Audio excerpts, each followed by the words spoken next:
am na lu ñu ko laaj nag ci Amadou Ba candidat ndax Amadou Ba dina kon ne nekk candidat wu mouvance présidentielle bi wala déet bu ngeen xoolee tontu ba rek kon day leen di won ne Macky Sall li mu bëgg mooy rabattre les cartes maanaam ñu reprendre lépp ci logique boobu la nekk. Amadou Ba nag yow li ma la fi waxoon rek laa lay waxaat te ngaa ñëw bokk ci xeex bi Macky Sall a ngi ci yoonu éliminer la de Amadou Ba te ngaa ñëw bokk ci xeex bi yow jox nañ la ay doomi nelawal de Macky Sall lim ni da lay joxaat confiance wax ne yow yaay premier ministre bi ginnaaw bi ay député yi nga xam ne ñoom ñoo ànd ak yow ci assemblée nationale ba nga xam ne ñoom ñoo taxaw ànd ak ñi wax ne dañ yow yaa dem ger ay magistrat ñoom ñoo ànd lënkaloo loolu rek bu la doyul dara dootu la doy te député yooyu duñ def lu Macky Sall yëgul kon Macky Sall defloo ay député am ni leen dem leen jiiñ ko ni ko daa ger ay magistrat ba pare au lieu ñu waroon caa teg sax motion de censure pour nga abale yow parce que ku dem di ger ay magistrat warut a jiite sunu gouvernement ñun la non ñu ngi renouveler sa confiance parce que Macky Sall xam na ni ay fana ko fi dese kon yow mu bàyyi la nga kon ne nekk premier ministre yàqalu ko dara ba keroog muy mën a def li muy def ba heure ba mu la war a dàqee jot mu doog lay dàq mais dañ lay dàq de Amadou Ba sa dàq yàggatul de Macky Sall da lay jox ay doomi nelawal pare na ci yow bu lii muy jéem sottee dàq élection yi reprendre tout le processus électoral dootoo nekk candidat yaa ngi ña nga àndal bay bu ngeen xam loolu bu ngeen xoolee sax fan yépp waa APR a ngi attaqué ñi ànd ak Amadou Ba ak Amadou Ba for naa ci wewu bay sax ni groupe WhatsApp bu jigéen ñi mooy jigéenu APR yi nga xam ñoom ñooy kilifa yi am nañ seen groupe WhatsApp dégg naa groupe ba tas na kon pëcc xoo ba commencé na ñay attaqué Amadou Ba ak ñay attaqué Macky Sall ñaari camp yi ñoo fa nekk ba nee nañ ma groupe ba tas na kon nag Amadou Ba yow doomi nelawal lan la jox boo nelawee yaa xam mais instant bii li ñuy waajal pour dàq élection yi yow Amadou Ba ci benn chance rek nga dese mooy ñu garder date bi nga xam ne ñu respecter li conseil constitutionnel wax mooy ñu bañ a soppi candidat yi mais bis bu ñu soppee candidat yi reprendre le processus électoral yow moom bokkatu bi ko journaliste bi laajee leeralu ko parce que Macky Sall dani ci bu ngeen seetloo ci biir wax ji dani moom mbirum politique politicienne du ci dugg du wax ci lu jëm ci politique politicienne alors que moom li mu doon wax yëpp politique politicienne la tey ay galgali politique rek la doon wax tey da ko doon def nag avec la manière pour nelawal yenn sénégalais yi mais ci politique politicienne rek la nekkoon tey kon nee na moom du wax ci politique politicienne moo tax mënta toon ci question bi ñu ko laaj ci mbirum Amadou Ba Amadou Ba ñëpp xam nañ fii Sénégal ñi xam ni politique di doxe que Amadou Ba Macky Sall da koo tànn ba pare xam ni candidat bii mu tànn doo waaja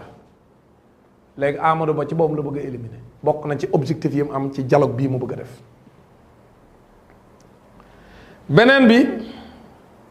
mooy objectif bu am solo boo xam ne Macky Sall am na ko ci waxtaan wi mu doon waxtaan tey te da koo effleurer xam nga communication da nga koy xam question bi mu gën a xaw a ñàkkal fayda mais junj ko dem mooy la loi d'amnistie loi d'amnistie mooy lan mooy loi bi ñu bëgg a voté assemblée nationale pour faase lépp li nga xam ne defoon nañ ko fi ñoom seen nguur ci njombe parce que journaliste yi d'abord foofu laa d'accord ak yéen journaliste RTS boobu doon poser question yi bi jëm ci loi d'amnistie bi yow journaliste bi question bi da nga ko posé baaxul loi d'amnistie bi yaa gën a xam ni Bassirou Diomaye Faye ak Sonko taxuñu loi d'amnistie mooy loo fi def ci njombe Macky Sall sax waxal na ko moom maanaam njombe yi fi defoon yëpp jafe-jafe yi fi amoon yëpp ak rëq-rëq yi fi amoon yëpp moom la ñuy baale nee na ñu jàmmoo daal jàmmoo ñu baalante wut jàmm ñu fàtte ku ci nekk li nga fi defoon Bassirou Diomaye Faye ak Sonko lu ñu fi def dara Bassirou Diomaye Faye lu mu def benn post Facebook loolu la ñuy loolu soxla na loi d'amnistie benn post Facebook boo am da ngay wax ne d'accord ci magistrature bi ni muy doxee sunu yoonu réew justice su réew ni muy doxee àndoo ci et que magistrat yi dañ leen a tënk nga xam ne ñoom seen bopp sax dañ koy waxal seen bopp bés bu ne union des magistrats sénégalais wax ko loolu de la Bassirou Diomaye Faye bind ñu dem jàpp waa léegi loolu soxla na loi d'amnistie Bassirou Diomaye Faye soxlawul loi d'amnistie Ousmane Sonko nag lu mu def day soxla loi d'amnistie Ousmane Sonko moom doon koo jàpp ba dem seen biir xam nañ leen ko jàppee caaxaan la xam nañ ne leen ko jiiñ depuis 2021 ba léegi ci tappale lañ ko jiiñ ñu si toog ñetti at xam ne leen ko doon jiiñ amuñ ci dara loo xam si mën nañ ko teg ci loxo sénégalais yi ba bañ demee ca procès ba sax dañ ne ko léegi yow daal lan la doon jiiñ defoo ko waaye daan am leneen doon jafandu pour jàpp la waaw kooku kon nu muy doyee loi d'amnistie moom lan ko doon jiiñ sax ñoom justice ñoo ne ko defoo ko comme justice ñoo dem setal Ousmane Sonko ca procès ba ni ko yow li la doon jiiñ ci Adji Sarr defoo ko kon léegi lu muy doyee loi d'amnistie lu muy doyee loi d'amnistie il faut ñu respecter ñu loi d'amnistie bi ñi ko soxla mooy ñi nga xam dañoo def dara ci réew mi kon journaliste bi muy posé question bi da ko waroon wax ne ko yow président Macky Sall nguur gii nga yore fukki at ak ñaar li fi xew bari na est-ce que da ngaa bëgg a voter ab loi d'amnistie pour li nga fi def ci rëq-rëq ak li jaarul yoon ak njombe yi fi am ak scandale yi fi am yépp ñu fàtte ko kenn dootu ci wax est-ce que loolu nga bëgg a voter lu assemblée nationale loolu moo doon question bi bu fa ab journaliste Walfadjri ne kon loolu lay laaj loolu laa gëm te loolu moo tax loi d'amnistie bi jóg loi d'amnistie bi li ko tax a jóg mooy ñoom ci seen fukki at ak ñaar yi leen fi def dafa bari d'abord fokk ñu leeral ñi fi dee ci manifestation yi kan moo leen rey enquête am ci Macky Sall ci biir wax ji nee na am na enquête baa ngi bëgg a yàgg de mars 2021 ak léegi ñetti at ba léegi mënu leen ñoo wax enquête yi fu mu toll enquête yaa ngi bëgg a yàgg kon fokk ñu enquête xam kan moo reylu ak ñen rey kan moo leen tiire ay image am na ci et cetera bi manifestation juin 2023 yi amee également ñëpp gis nañ xeexoo yi fi am ak li mu jur ay nit ñoo xam taxaw nañ leen rey leen fii ay nervi nekk ci mbedd mi di tiire sénégalais yi nervi yooyu ñan lañ kan moo leen joxoon oto yi ñu yoroon kan moo leen joxoon armes yi fu ñu ko jëlee loolu enquête war na ci am 80 personnes yii dee ku ci nekk ñi nga xam ñoom ñoo la rey ñan lañ loolu war nañ cee def enquête dossier ba nekk CPI teñ tuumaal ci ay nit ñu bari fokk ñu ñëpp ñu àtte ko ñu xam ñan ñoo ci laale coowal Adji Sarr complot boobu nga xam ñëpp xam nañ dañoo nasub complot Adji Sarr waxal ko boppam ne daa am ñu nekk ci ginnaawam lim ci ñu bokk ci nguuru président Macky Sall ñooñu fokk ñu yóbbu dossier boobu tamit àtte ko def ci enquête yi ci war a def PV bu gendarmerie boobu nga xam ne dañ koo jiiñante wax ni procureur Bassirou Gueye moo soppilu PV bi pour lépp loo xam ne day setal Ousmane Sonko ñu dindi ko ci lépp lu koy taqal ñu bàyyi ko ci te ab rapport d'enquête de la gendarmerie boo xam ne ay officier de la gendarmerie ñoo dem enquête bi defar seenu rapport boobu la ca nekk war nañ koo déclassifier pour que sénégalais yëpp xam lan moo nekk ci rapport d'enquête de la gendarmerie boobu nga xam ne moo enquêté ci mbirum Adji Sarr mi loolu tamit kenn mënu koo dugal ci ay loi d'amnistie kon nag bu loi d'amnistie day am ñun jàpp nañ ni yooyu lañ bëgg a nëbb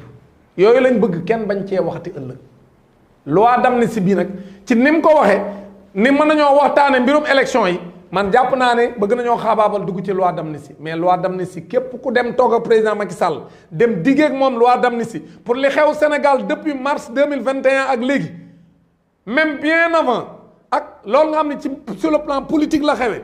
ak sécurité ak yu mel noonu ak li ci xew ak complot yi fi xew ak sur le plan économique également rapport yi fi am yépp ak ñun fi tuumaal ci sunu alal jun caxatee loolu ku yaakaar ne mën ngaa dem ci ab dialogue pour signer loo opposition bi pour ñu dem voté lu ab loi d'amnistie man jàpp naan da ngaa bëgg a chantage nit ñi buñ demee ca dialogue ba buñ fa waxee loi d'amnistie rek mooy danoo bëgg a chantage sénégalais yi mooy danoo bëgg a chantage opposition bi pour ñu d'accord ci lépp lu fi amoon ci nguuru président Macky Sall ñu baale ñu fàtte lépp kenn dootul topp kenn te lu ne am fi ci réew mi lu ne am na fi réew moo xam ne dañoo taxaw am ay gendarme yu disparaître réew moo xam ne dañoo taxaw am ñoo xam ne dañoo dee ci condition yu leerul loolu lépp ñu war koo leeral mais loi d'amnistie bu ñu ko bëggee def nga xam ne comme ni ñu koy waxee loi d'amnistie ay fait lay amnistier mais bu dee ay fait lay amnistier léegi nañ ma wax Bassirou Diomaye Faye ak Ousmane Sonko yan fait lan am yu ñuy amnistier ñoom lan lañ def